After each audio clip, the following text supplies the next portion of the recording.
기저질환도 없고 건강했던 30살 산모가 산후조리원에 들어간 지 엿새 만에 숨졌다는 제보가 들어왔습니다.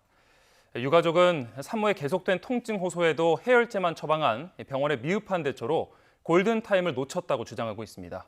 제보는 Y 김우준 기자의 보도입니다. 지난해 10월 100년 가약을 맺고 바로 아이를 갖게 되어 무척 기뻤던 김 씨 부부.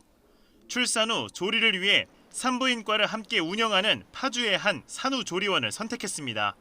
병원과 함께 있어 안심할 수 있겠다 싶었습니다. 맘카페나 이런 데 확인해보고 그래도 뭐 나쁘진 않다, 괜찮다더라 그래도. 단란한 가족을 그린 꿈이 산산조각난 건 지난 7월 31일이었습니다.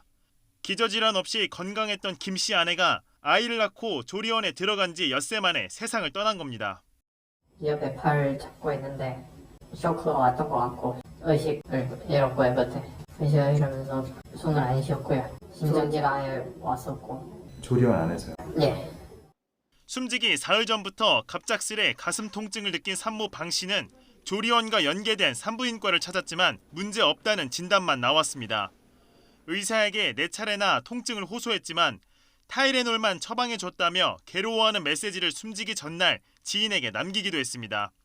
이튿날 새벽 2시쯤 방 씨는 극심한 고통을 호소하며 남편에게 전화했는데 이게 부부의 마지막 대화였습니다.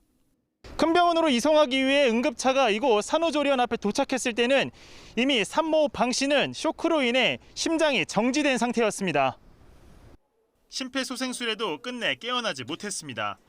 부검 결과 사인은 대동맥벽이 찢어져 혈관이 파열되는 대동맥 박리.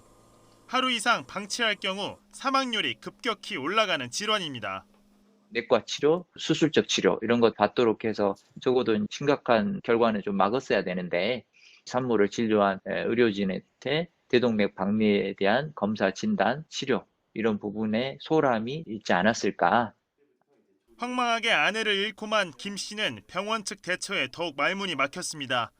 제대로 사과하기는커녕 병원에서 할 수 있는 조치는 다 했다며 선을 그은 겁니다.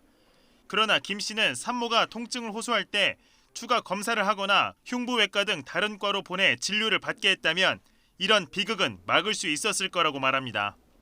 3번, 4번 동일한 부위를 아프다고 하는데 병원에서 사람 살리는 의사라는 사람들이 하는 말이 해줄 수 있는 게 없다. 자기가 모른다고 하면 큰 병원으로만 보냈어도 이런 일이 안 벌어졌을 건데. 모자보건법에 따라 산후조리원은 산모가 숨지거나 다른 병원으로 이송할 땐 관할 보건소에 신고하도록 되어 있지만 이 조리원에선 한 달 반이 넘도록 신고하지 않은 것으로 확인됐습니다.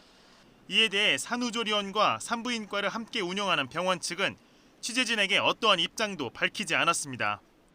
말하다 보면 실수라는 게 있잖아요. 너무 갑자기 오셔갖고 너무 당황스럽다고 힘드실 것 같다구만 꼭 그렇게 전해주시고요.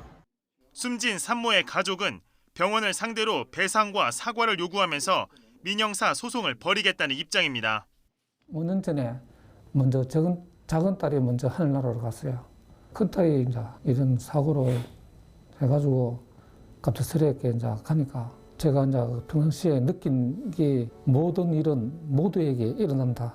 그러니까 우리가 일어나는 사고는 남의 일이 아니다. 는 생각을 많이 했어요. 지금이라도 조리원 측에서 진심 어린 사과를 바라고 싶습니다. YTN 김우준입니다.